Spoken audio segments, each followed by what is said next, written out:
So I was now on the island of Tonga. Actually, the island is called Vava'u, and the city is called Niafu. It's a really beautiful place. It has an amazing harbor, and a lot of sailboats go there. This was after a regatta, so a lot of the boats still had their sails up. Very protected place, and I stayed there for several months before moving on within Tonga because there are a lot of places to see. And so pretty much any time you look around, it's very scenic. The sky is really beautiful for some reason.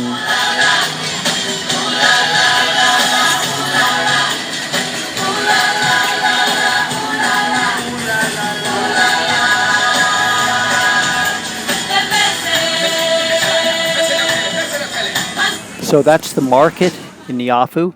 And there's also a big church there, a Catholic church. You could hear the choir singing from the harbor quite loudly during Sunday sessions. And so it plays a very central role in the Tongan people's lives. The one thing that you see a lot in Tonga are the pigs, and the pigs roam up and down the streets. This one is just walking towards the church. And pigs play a really important role in Tongan culture. They're used for gifts and for many ceremonies. Here's one that's a little bit late for the session. The pigs were found pretty much everywhere. You'd see them in people's backyards. This one is tied up, but sometimes they just let them roam around. You'll see them on the beaches walking around. This one looks like it has several piglets at the time. And they are very important to their culture. They almost revere them. Here's a park, and the pigs are roaming free. Now, pretty soon after I arrived, I met this guy. His name is Abraham, and he offered to take me up to his farm where he grows kava. Now, kava, if you don't know, is a very important part of the people's culture in the South Pacific. Here, Abraham is cutting up the kava plants, and these plants then are dried, and they're processed to make the kava, which is made into a drink. Here's the plant itself getting ready to be dried. So after drying, and this is the process of heating it in a kiln, Tonga is known to have some of the best kava in the Pacific. This is a machine they use to pulverize the kava into powder. Now, wherever you go in Tonga and Fiji, hear a rhythmic pounding almost everywhere you go. This is the sound of the kava being pulverized in sort of a mortar and pestle, big mortar. And this is an automated way to do it. Now, kava is very important in ceremonies in many of these islands. This is after a church gathering. So the minister and some of the congregation had gathered around this bowl. The bowl is very ceremonial, hand-carved. I didn't really care for the taste of kava that much. I've drank it. It sort of has a numbing effect on your lips and tongue. It's a very mild stimulant, but the people really love it. It's generally men that drink it, but women also drink it, but generally they don't do it together. They seem to prefer that method of, I guess, segregation, you could call it, but women definitely drink kava as well. Now, pretty soon it was time for me to leave Niafu. I went around the corner to where this cave called Swallow's Cave is. This is a very big cave. It had been used for hundreds of years, since the time of the English inhabiting the place. There were bats in the very back and lots of guano, and there's graffiti on the ceiling and walls that probably dated back to a couple hundred years ago. It's a kind of a beautiful cave, has a lot of water. I did a free diving trip with my GoPro and filmed a couple of my friends swimming through the cave. And the cave was full of these very small anchovy-like fish, actually a type of a shad. And they congregate in there for protection. And I thought they were kind of mesmerizing, watching them swim in their schools, sort of like a bait ball.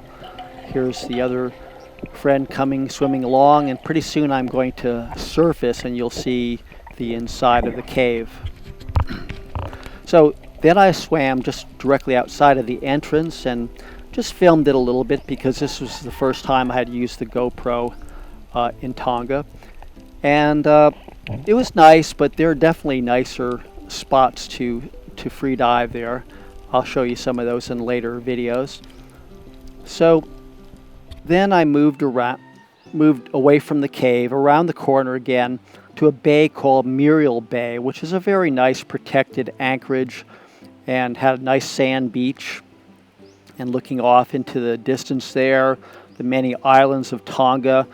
This one I went to, it was a place owned by a single family, and they had a kite surfing operation set up there. So I wasn't able to go kite surfing when I was there because my equipment was messed up, but I walked around the island, and there's my boat and dinghy. Now, I met a really interesting guy soon after arriving. His name is Jerry. I had first met him at Aitutaki, the last island. Jerry was a very talented guy. He's a very accomplished guitarist, and he built this boat himself. And he uses it for fishing, so he charters boats. He charters his boat out for fishing. Now here's his friend Brett, and here's Brett on the island of Kava. Brett was one of the only two people living on Kava. He built a house by himself, and he had 4 dogs, border collies, that followed him everywhere. Here's the house. He actually ended up selling this house to Jerry. Here's Brett with some of his dogs. Here's my boat looking out from Brett's house. And the 4 dogs posing in the shallows. They love the water, of course. So Jerry, Brett, and myself went up to the top of the mountain. And up there's an interesting thing. It's a crypt that was built a long time ago by a Tongan king. And the story goes that the king was jealous because his wife had been seeing a younger guy. So to teach her a lesson, he sent someone over to beat her and punish her. Unfortunately, the guy killed her, so he was so remorseful that he dug this crypt, and I believe the bones had been removed a long time ago, but the crypt is still there. So we continued up to the top of Kava, and there were beautiful views all around. Like everywhere in Tonga, there are many, many small islands and sand shoals that you have to watch out for, but it's really a great cruising spot. Spectacular sunsets all the time. So after this, I went to another island called Lapay. And on this island, there was one family living, and these are some of the children. They're sitting in a little cargo net that they had made into a hammock. And these kids were always running around the beach and playing with the dogs. And there's also some cruising families there. So these kids they like to play with the Tongan kids. There was 3 little girls there. You'll see them later on. Of course, there were pigs on the beach. These are the boats that were there. And pretty soon we had a dinner party. And the 3 little girls were there. They're the children of Louisa and Anthony. And you also see my other friend there. So they were having a good time playing with people's hair, putting it in braids and things like that. This is Alex on the left. He's a friend of mine. I've seen him in a few places. Did some diving with him. Here are the 3 little girls. Very cute. And one day I noticed that the kids, the Tongan children, had found this cart, and they were using it sort of as a toy and also to carry stuff. Now the thing is, I had heard on the radio that someone on another island had lost this cart, and it had floated away off the beach, and the guy offered a reward for anyone that found it. So I mentioned it to the father, David, and the owner came all the way. It was 10 miles away, and he retrieved the cart, and he paid the reward, which was great for the family, except I kind of hated to see them lose their toy because they didn't have too many things to play with, and they really enjoyed taking trips down the beach and collecting bamboo and things. So here's David with his children. playing with the dogs. So one day, David asked me if he could cut his son's hair on my boat because he didn't have electricity. So he came out and he used my inverter, which converts 12 volt to 110, and he was able to cut his son's hair. And then the next day, the whole family went out to the church, which is across the way. So they did this every Sunday. They made the trip to this island, which is called Lapay. And that's where the church is. Not a very big church. Here they are in their Sunday best, getting ready to go in for the service, going up the hill to the church. And here's the church itself. Pretty small congregation. And there was, they had the sermon, which was all in Tongan.